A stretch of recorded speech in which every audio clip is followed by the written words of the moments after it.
Hello বন্ধুরা, good evening, শুভ সকাল। সবাই কেমন আছো? আশা করি সবাই খুব ভালো আছে। তোমাদের আশীর্বাদে আমরাও খুব ভালো আছি। তো পার্বতীস ব্লগে তোমাদেরকে আরও একবার অনেক স্বাগত আর অনেক ভালোবাসা জানিয়ে আজকে ব্লগটা শুরু করছি। তো আজকে হচ্ছে এই ব্লগটা কিন্তু অনেক দিন আগেকার। তো চলো স্কিপ না করে পুরো ব্লগের সাথে থাকার অনুরোধ রইল। আশা করি ব্লগটা ভালো লাগবে। তো এই দেখো, ননদের বাড়ি থেকে মাছ পাঠিয়েছে। তো মাছগুলো এই মাছটাকে দেখেই বুঝতে পারছো কত বড় সাইজ। আর এদিকে আছে গলদা চিংড়ি। তো ঠান্ডার সময় আর আমারও শরীরটা অসুস্থ সেই সময় ছিল, তো সেই জন্য আমি আর মাছগুলো কাটতে পারিনি বা আমাকে কাটতে দেয়নি। তো দেখো, ফার্স্ট টাইম বরমশাই আজকে মাছ কাটছে। তো দেখে একদম আমার মনটা পুরোপুরি খুশি হয়ে গেছে। তা আমার মতো কাদের এরকম বরকে মাছ কাটতে দেখলে মনটা খুশি হয়ে যায়, অবশ্যই কমেন্ট করে কিন্তু জানিও। তো যাই হোক, ফার্স্ট টাইম তো বর মাছ কাটছে, তো এটা দেখে সত্যি বলতে মনটা খুব খুশি হয়ে গেল। আর ভালো লাগছে যে সংসারের কিছু কাজে বর সাহায্য করছে। তো যাই হোক, ও মাছ কাটতে গিয়ে কিন্তু একদম হিমশিম খেয়ে যাচ্ছিল, আর আমি পাশ থেকে বলে বলে দিচ্ছিলাম। এদিকে মাও আঁশ ছাড়াচ্ছিল। আর মায়ের অবস্থাটা দেখে তোমরা বুঝতেই পারছো, একদম কনকনো ঠান্ডার সময়। তো সেই সময় আসলে ভিডিওটা বেশ মাসখানিক তো আগেকার হবে।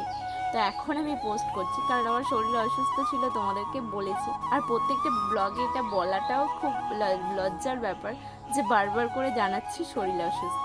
তো যাই হোক, তো সেই সময়কার ভিডিও।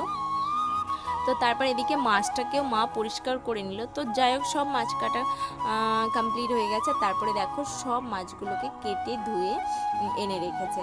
আর মাছের মধ্যে কতটা ডিম হয়েছে প্রায় দেখলে তো, প্রায় 5 থেকে 700 গ্রামের মতো ডিম হয়েছে শুধু। আর ওদিকে চিংড়ি মাছটাকেও কেটে এনেছে। তো এই দেখো, মাছের মধ্যে আমি লবণ আর হলুদও মাখিয়ে নিয়েছি। যে মাছগুলো আগে ভাজবো, দাকাগুলো, বড় বড় দাকাগুলো আগে আমি লবণ হলুদ মাখিয়ে নিয়ে এই দেখো তেলের মধ্যে দিয়ে দিয়েছি। দিয়ে ভেজে নেব খুব ভালো মতো করে। আর কি বলো তো, ডিমগুলো অনেকটা হয়েছিল, তো তাই ভাবলাম রাতে এটা ডিমটা দিয়েও কিছু করব ভাবছিলাম। প্রথমের দিকে ভাবনা ছিল না, পরে আবার ভাবলাম যে কিছু করা যাক। তো যাই হোক, দেখো একবারের মাছ ভাজা হয়ে গেছে, তার সেকেন্ড টাইম আবার এই যে মাছ ভেজে নিলাম। তো একে একে এইভাবেই আমি সমস্ত মাছগুলোকে ভেজে নেব। কি বলতো, বেশ অনেকটা মাছ তো ভাজতে অনেকটা সময় লেগেছিল। ভিডিওটা এখানে যতটুকু টাইমে তার থেকে ডাবল নয়, অনেক বেশি সময় লেগে গেছিলো মাছ কুটতে, ধুতে, ভাজতে, কারণ মাছটা অনেকটা বড় সাইজ ছিল। তো এদিকে দেখো, এই মাছগুলো ভাজা হয়ে গেছে। আর কড়াটা সাইড দিয়ে দেখতে পাচ্ছ কেমন দাগ হয়ে গেছে। আসলে কি বলতো, যখন আমি মাছটা ভাজা বসিয়েছিলাম আর তেলটা অনেক বেশি গরম হয়ে গেছিলো, তো আস্তে আস্তে এরকম দাগ হয়ে গেছে। আজকেই, আগেকার এরকম দাগ নয়। তো ওদিকে তো সব মাছগুলো ভাজা কমপ্লিট। আর এদিকেই দেখো, চিংড়ি মাছগুলোকেও আমি খুব ভালো মতো করে ভেজে নিচ্ছি। তো এগুলো মোটামুটি, চিংড়ি মাছ খুব বেশিক্ষণ ভাজতে লাগে না, তাহলে কিন্তু রাবারের মতো শক্ত হয়ে যায়। তো মোটামুটি আমি ভেজে নিচ্ছি। আর এই দেখো, ভাজা আমার প্রায় কমপ্লিট। তো এবার মোটামুটি আমি কি করব কি করব, তো এবার আমি মাছের ডিমটা কিছুটা আলাদা করে ভেজে রেখেছি। আর তারপর এই দেখো, অল্প ডিমের মধ্যে বেসন, লঙ্কা গুঁড়ো, হলুদ গুঁড়ো, একটু জিরে গুঁড়ো, পেঁয়াজ কুচি আর একটু লবণ দিয়ে খুব ভালো মতো করে হাত দিয়ে মেখে নিচ্ছি।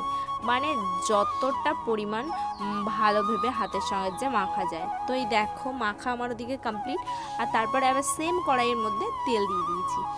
তেল দিয়ে, আর এই দেখো, আমি তেলের মধ্যে দিয়ে দিচ্ছি বেসন। এখনও তেলটা কিন্তু খুব বেশি গরম হয়নি, একটু হালকা গরম থাকতে থাকতেই দিয়ে দিচ্ছি এবং হাতের সাহায্যে একটুখানি চেপে চেপে দিচ্ছি। খুব বেশি না, বেশি বড় বড় সাইজ হয়ে গেলে তো ভিতরটা খুব একটা বেশি ভালো লাগবে না। তো সেক্ষেত্রে ওই জন্য আমি এভাবে ছোট ছোট করে হাতের সাহায্যে চেপে চেপে দিচ্ছি মাছের ডিমগুলো। আর আমি আজকে না ফার্স্ট টাইম মাছের ডিমের বড়া করছি, আমি জানি না কেমন লাগবে। তো তোমরা যারা খেয়েছো তারা অবশ্যই আমাকে কমেন্ট করে জানিও। আর এই দেখো, কথা বলতে বলতে দেখো, আমার কিন্তু মাছের ডিমটা মোটামুটি ভাজা হয়ে গেছে আর একটু বেশ ফুলে ফুলে গেছিলো। তো সেক্ষেত্রে মনে হয় আর একটু জল দিয়ে নরম করে যদি ভাজতাম তাহলে সেক্ষেত্রে মনে হয় বেশি ভালো হতো। যাই হোক, আমি ফার্স্ট টাইম করেছি তো ওই জন্য বুঝতে পারিনি। তবে বেশ ভালোই হয়েছিল, মানে খুব যে বেশ আহামরি ভালো হয়েছিল তা নয়, আবার খুব যে খারাপ হয়েছিল তাও নয়। তবে মোটামুটি কী বলো তো, আমার খুব একটা বেশি ভালো লাগেনি। তবে আমার মনে হয়েছিল এটা যদি তরকারি করা যায় আলু দিয়ে তাহলে বেশি ভালো লাগবে। আর দেখো রাতে বানিয়ে নিয়েছিলাম কি বলো তো, চিংড়ি মাছ দিয়ে আলু দিয়ে তরকারি আর বাঁধাকপি দিয়ে মাছের ডিমের চচ্চড়ি। তো এই ছিল আজকের ব্লগ। তো আজকের ব্লগটা কেমন লাগলো তোমরা অবশ্যই কমেন্ট করে জানিও। আর আজকের ব্লগের যদি কোথাও কোনো অংশ তোমাদের ভালো লেগে থাকে অবশ্যই লাইক কমেন্ট করো। আর যারা একদম নতুন দেখছো আমার চ্যানেলে তাদেরকে বলবো যে কমেন্ট করো। আর যারা আমার ভিডিওটা ওয়াচ করছো অবশ্যই আমাকে কমেন্ট করো, তাহলে অবশ্যই আমি সেই চ্যানেলে গিয়ে কমেন্ট ওয়াচ করে আসবো। এবং যারা একদম নতুন দেখছো তারা একটা সাবস্ক্রাইব করে পাশে থেকো। পুরনো বন্ধুরা তো আছোই, আমাকে সাপোর্ট করছো, ভালোবাসছো। এতদিন আমি ভিডিও দিইনি, তারপরেও যে আমার ভিডিওগুলো ওয়াচ করছো এর জন্য অসংখ্য তোমাদেরকে ধন্যবাদ। তো দেখো যাই হোক, কথা বলতে বলতে এই যে ভাত মাখাও স্টার্ট করে দিচ্ছি, মানে এটা রাতের। তো যাই হোক, আর মাছটাকে কেমন লাগবে সেটাও দেখালাম। তো টাটা বাই বাই, দেখাবে তোমাদের সঙ্গে নেক্সট ভিডিওর সঙ্গে। ততক্ষণ ভালো থেকো।